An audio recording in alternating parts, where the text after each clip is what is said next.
So hi everyone, I'm here to share with you how I set up my GoPro Hero 10. Madami dito ang mga first time GoPro users like me. I just started na mga February all because of the out of town trips. Gusto ko kasi, syempre, like each and every one of you, makapture natin. Diba? Yung mga memories and magkaroon ng mga videos naman. Okay, so to remember. Alright, so I guess I'll start it off with the basic. Okay. So here is my Hero 10. So syempre pag binili natin to, ito lang, 'di ba? And then a screw. So itong mount na to.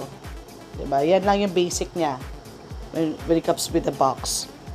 And of course with the battery, one battery. Pero what I did was, ang una kong binili na gamit bilang mahilig ako sa water sports. Okay. I first got my floater. So, I only purchased this online.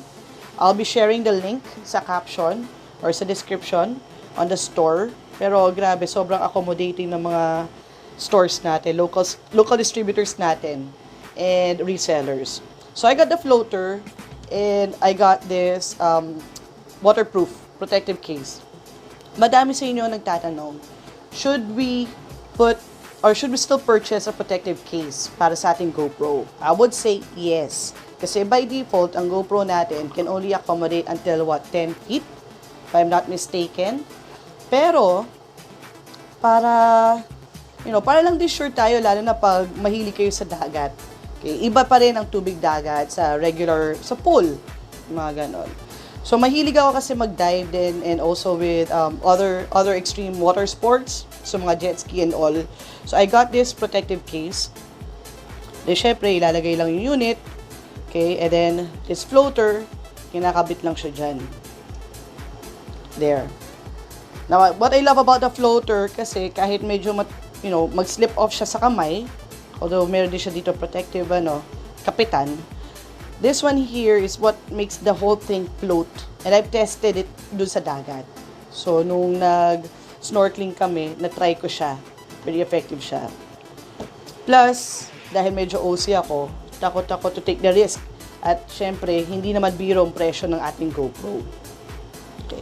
But before I left, I've already heard na medyo mabilis makakonsume ng battery yung GoPro natin. So, I got 2 extra batteries, pero telesin. Because I watched this review, foreign review pa nga siya, US. The telesin battery is actually not so farly different from the GoPro original battery. So I got 2 extra ones, and then it comes with this charger.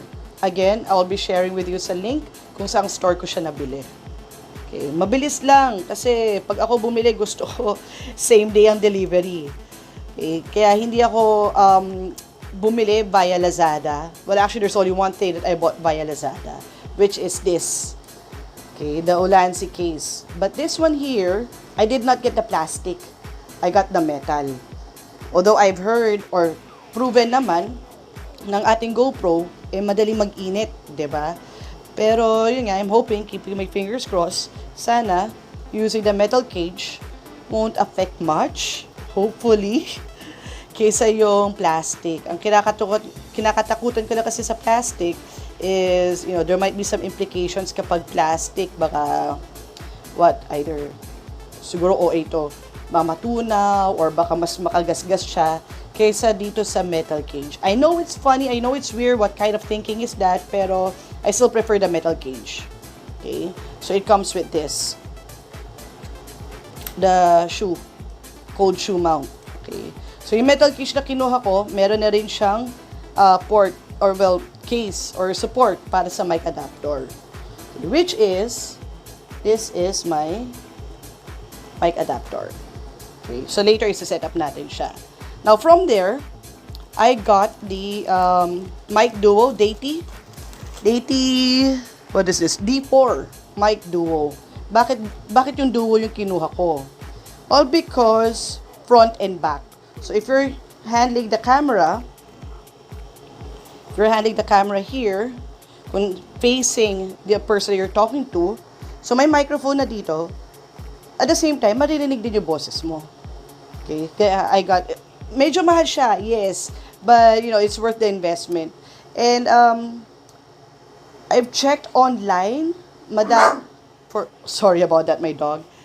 I've checked online, it would cost about 4,000 to 8,000. Pero sa Henry's camera, naka-promo sila, so it's half the price. Nasa 2 plus lang. Okay? So it comes with the stand there. It comes with this foam, so the whole set, and even this cord. Okay? And this one here, I got the Telesin stick. So it's actually long. Okay. Wala, ayaw na. There you go. Okay. So, medyo mahaba siya actually. Ayan. Close na nga natin to. Ilock natin. Para mas mabilis. So, imagine gano'n siya kahaba. Yan. Okay. Although I rarely use this ng ganito kahaba. It's usually just for like the stick when I mount this cage onto with the microphone and syempre the GoPro and mic adapter. So this Telesin stick comes with this. Okay. May port siya na pwede pang support ng either smartphone or surprisingly pati ng power bank. Sino sa inyo ang gumagamit ng power bank kapag nalulubat yung ating GoPro? I've tried it and it does work well. But then, kailangan wala yung battery. Okay? So, this is how it looks like. So, I put the power bank here, and then I put the GoPro up there. Nung dati, nung wala pa yung Ulanzi case ko, dinidiretso ko lang siya. Okay. So, this one goes up here. There you go. Oh, baliktad. It goes up here. Okay. Then, syempre, yung screw. Ating mga screw. So, I have this here. Medyo marami-rami na siya. Dahil per stick, a screw comes with a stick. And then, a screw comes with the floater. So, yan. Okay. Teka. Pakita natin kung paano natin nasa-set up with the Ulanzi case. I also have this floater here, just in case. This is another kind of floater. Actually, this one, hindi ko pa ito nagagamit eh. Kasi I always like it protected. Pero, and this one here, hindi ko pa ito nagagamit. So, bago pa siya. As you can see, yung adhesive, para makabit siya sa protective case. Okay. The other screws, never ko pa din nagamit because I've been using all the sticks. Okay. So, there. Yan, yung mga basic niya. I also have with me mouth guard. Mouth guard. Ayan. So, biter. And then this is where we would put the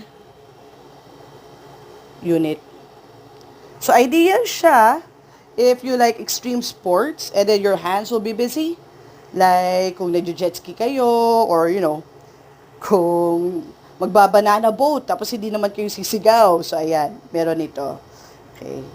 I haven't really tried it kasi dumating yung item. Nakaalis na ako eh. Nakapag out of town na kami. So, medyo na late nga lang siya. But there, I'm so excited to try it though.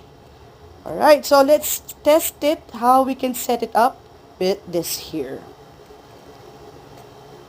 Okay. So, first is we remove the back cage. Okay. And then, for the battery, de syempre, kailangan din natin tanggalin yung mismong battery cap niya. Okay. And then, flat that. Insert this here sa unit. Put this on the back. Put this on the side. Pero be careful lang kasi sumasabit to yung sa battery, yung flip. Okay. So, we just have to be careful with that one there. Because I've seen it a couple of times, sumabit siya. There you go. Okay. So, we have that there now. Now, let's put it on sa stick. Medyo tight nga lang siya para magkasya sa stick. Okay. And then, let's get a screw.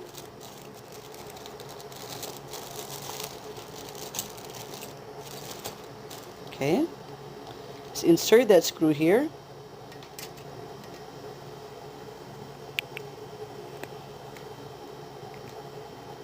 Yan, para sure na nakapasok siya.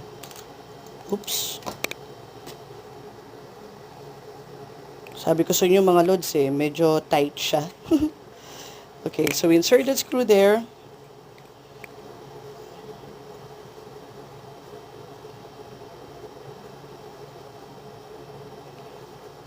Alright, so in it goes.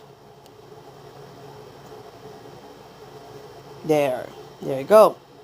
Yan, real tight. Okay, and then we put the mic adapter here. So, syempre, kakabit siya. Yes po, wala pong lock siya sa ilalim. So, may tendency talaga siya na dumulas or mag-extend. So, like this one here, lumalabas siya. Right? And then, itong cold shoe mount, hindi ko siya tinatanggal. Why? Because kapag kinabit natin ito diretso, possible na mahagip yung microphone natin sa cam. So, I would rather keep it a bit higher. So, I put this here. I maintain it there. And then, I would put this one. Okay, there you go. I'll put this one there. Oops. Okay, baliktad siya. Okay, so I'll put this one here.